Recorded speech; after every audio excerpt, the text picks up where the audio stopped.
Madam President, today I come before the Senate with a heart full of grief. I come shaken by anger and fear, but with a resolve to act. I come with my spirit moved down to its core by the terrible things I saw these past few days. This morning, I returned to the United States after leading a bipartisan delegation to Israel, along with Senators Rosen and Kelly and Romney and Cassidy. As the first Jewish majority leader, as the highest-ranking Jewish elected official ever in America, I wanted to be there, and I felt an obligation to be there.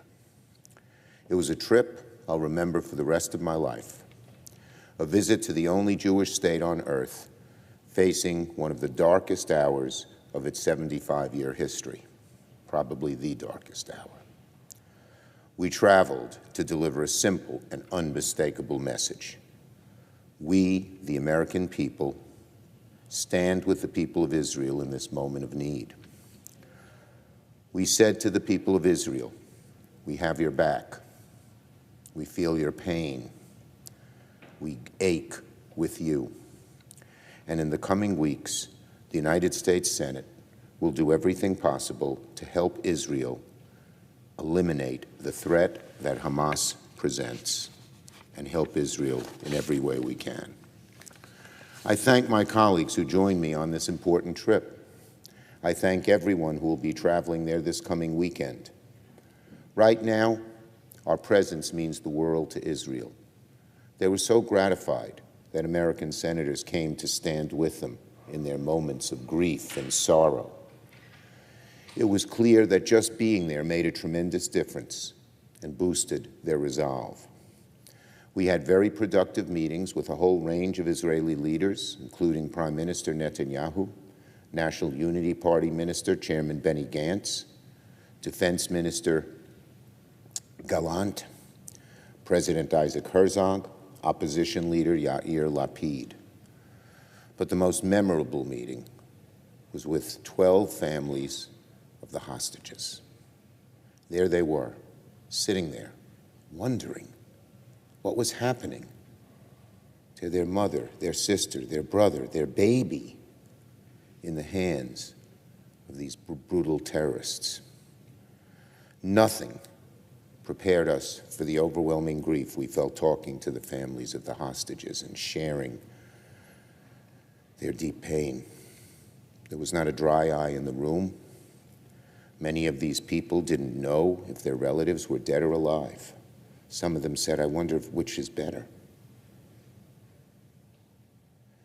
They just knew that they were missing and taken by wretched Hamas fighters. It breaks your heart. We saw footage they showed us of their loved ones being led away by the Hamas terrorists. An elderly woman being dragged away from her family, a 12-year-old boy being pushed along by these terrorists. Families in sheer agony, wondering what was happening to their loved ones in the captivity of these brutal terrorists. Today, we now know that the number of hostages has exceeded 199. It is of the utmost importance that Israel and the United States do everything it can to bring every single one of these hostages to safety. During our visit, we also experience in flashes what the Israelis experience on a daily basis. We were having lunch at our hotel when the sirens went off, meaning rockets were only 7 to 9 minutes away, rockets fired by Hamas. We all rushed into a shelter and waited with bated breath until they told us the coast was clear. It happened again in the evening, moments before a press conference that had to be delayed that we held on Sunday. For us, the danger was momentary, thank God. But it's harrowing to think that Israelis are going through this and much greater horrors every single day. So again, as the first Jewish majority leader, the highest-ranking Jewish official in America, someone who has knowledge of the persecutions and ravages that have affected the Jewish people through the decades, the centuries, the millennia, I felt an obligation to travel this weekend to Israel and deliver a message of partnership. And I believe our trip went a significant way in pushing back against the dangerous false equivalency between what Hamas is doing and the response against them. Let us be clear. Hamas is an evil organization that wants to see Israel wiped off the face of the map. They don't believe in a two-state solution. They want no Israel and no Jews living between the Jordan and the Mediterranean. Eliminating Israel is part of their charter, so is the killing of Jews. If left to their own devices, Hamas would do to the Jewish people in the rest of Israel what they did to them in the Gaza border. So Israel can't just shrug its shoulders and say, let's not try to end the threat from Hamas. They have an obligation to do it, because Hamas's attack against Israel was an act of unspeakable evil. It was their goal to kill as many civilians as possible, children brutalized, the elderly slaughtered, young people in the prime of their life at a peace festival being machine gunned down as they ran away. I was told that at one of the kibbutzes, over 100 people from 90 years old down to little toddlers, were rounded up and herded into the recreation room. And then Hamas machine gunned every one of them down till they were dead, every one of them. It reminded me of a story of my own family. My great-grandmother was the wife of a well-known rabbi. When the Nazis came into Ukraine, it was then part of Poland. In 1941, they told my grandmother to gather her family, her greater family, on her porch. She did. About 35 people, according to what my grandmother told me, her daughter, who had come to America, told me there were about 35 people from ages 88 to 3 months. The Nazis said, "You're coming with us." She said, "We're not moving." They machine-gunned every one of them down. History is repeating itself in an evil and awful way. So the bottom line is simple. Hamas must be defeated. Israel must ensure they are permanently stopped. Because if the world moves on and acts as if this were just some unfortunate episode, you can be sure this will happen again. And it is essential that the entire world unite in condemning the evils of Hamas. I first learned of the attacks against Israel during my delegation trip to China, when I met with President Xi. I pointed out to President Xi that their initial statement on the conflagration in the Mideast didn't even mention terrorism or the deaths of these innocent civilians. I respectfully requested that he change his statement, and they did strengthen their initial statement relating to the attacks. The rest of the world must do the same, must acknowledge and condemn the attacks, the brutal attacks that occurred this week. Now, Madam President, as the Senate gavels back in for our fall work period, supporting Israel must be at the top, at the front, at the center of our attention. To that end, I urge every single member of the Senate, Democrat and Republican, Independent, to unanimously support the resolution championed by Chairman Cardin, Ranking Member Risch, Leader McConnell, and myself, condemning Hamas and affirming that we stand with Israel and their right to defend themselves. The resolution matters because the Senate needs to declare in one voice that we stand with Israel and against Hamas. In the coming days, I will be working with the administration on putting together an emergency supplemental that will give Israel the tools it needs to defend itself.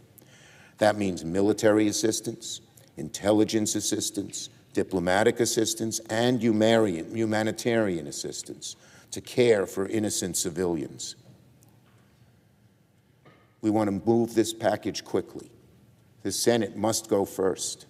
I know that the House is in disarray, but we cannot wait for them. The needs are too great.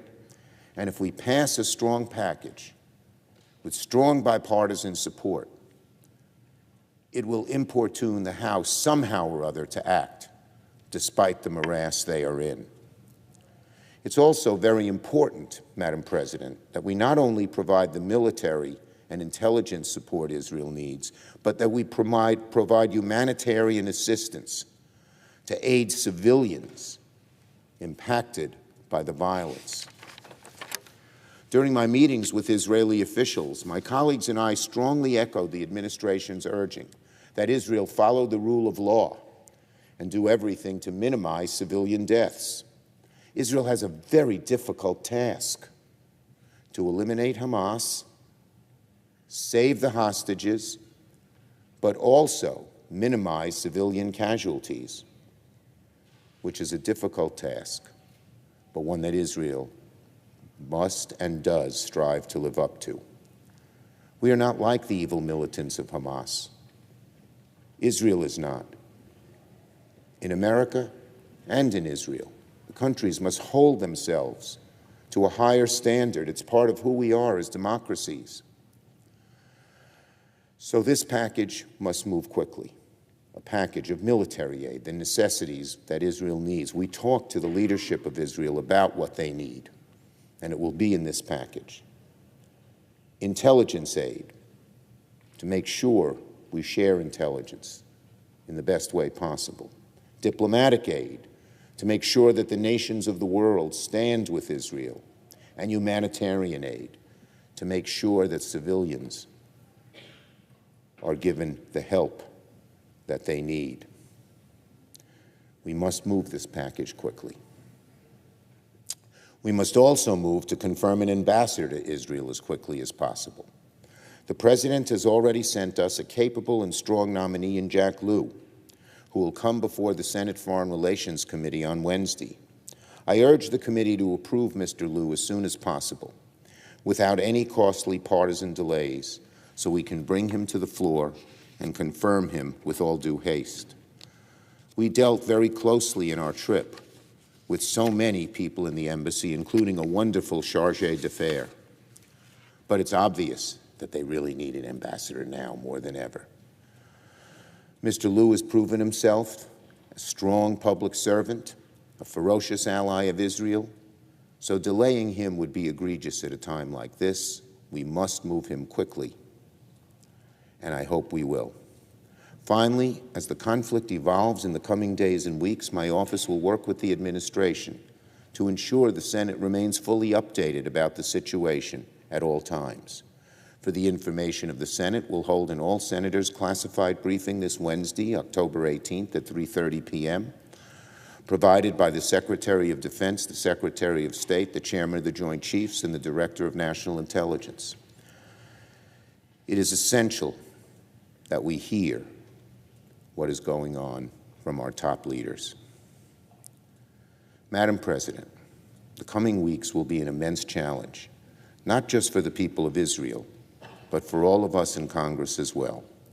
Now more than ever, we must work with a spirit of bipartisanship to ensure we can govern and protect Americans here at home and abroad and stand with our friends in Israel.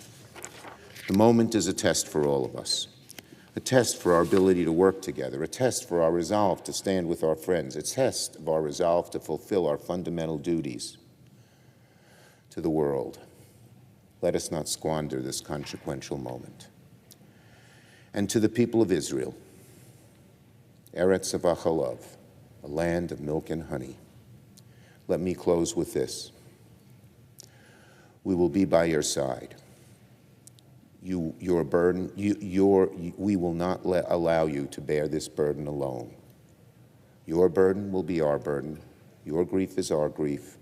Your cause is our cause.